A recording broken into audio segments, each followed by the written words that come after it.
अकबर बीरबल की कहानी। उम्र बढ़ाने वाला पेड़। एक समय की बात है जब बादशाह अकबर का परचम पूरे विश्व में फैलने लगा था। उसी दौरान तुर्किस्तान के बादशाह को अकबर की बुद्धिमत्ता की परीक्षा लेने की सूझी।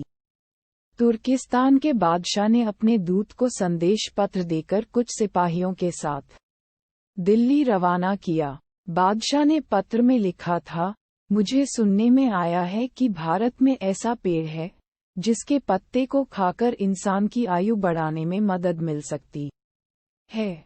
अगर यह बात सच है तो मेरे लिए उस पेड़ के कुछ पत्ते जरूर भेजें।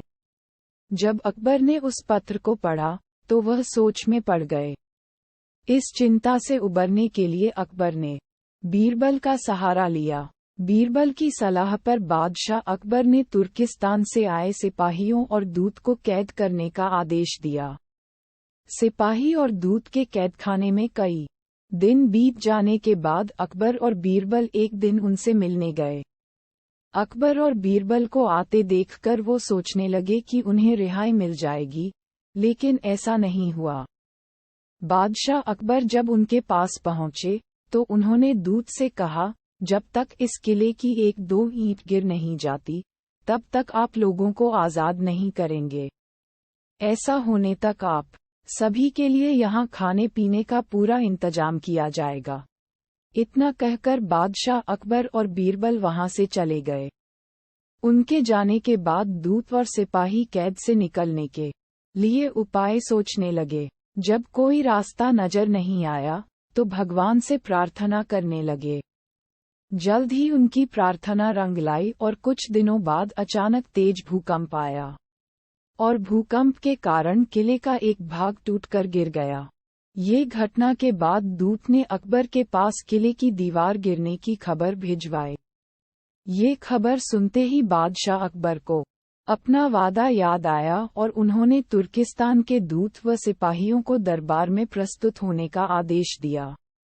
उनके दरबार में पहुंचते ही बादशाह अकबर बोले, अब तो आप सबको अपने बादशाह के द्वारा भेजे गए पत्र का उत्तर मिल गया होगा। अगर अब भी आपको समझ नहीं आया है तो मैं समझा देता हूँ। तुम सिर्फ 100 लोग हो और तुम्हारी आह सुनकर किले का एक हिस्सा गिर गया, तो सोचो जिस देश में हजारों लोगों पर अत्याचार होते हैं, उस देश के बादशाह की आयु कैसे बढ़ेगी। लोगों की आह से उसका पतन तो निश्चित है। हमारे भारत देश में किसी गरीब पर अत्याचार नहीं होता, यही होता है आयुवर्धक वृक्ष। उसके कुछ दिन बाद बादशाह ने उन सभी को उनके देश भेज दिया है और रास्ते में होने वाले खर्चे के लिए कुछ पैसे भी दिए।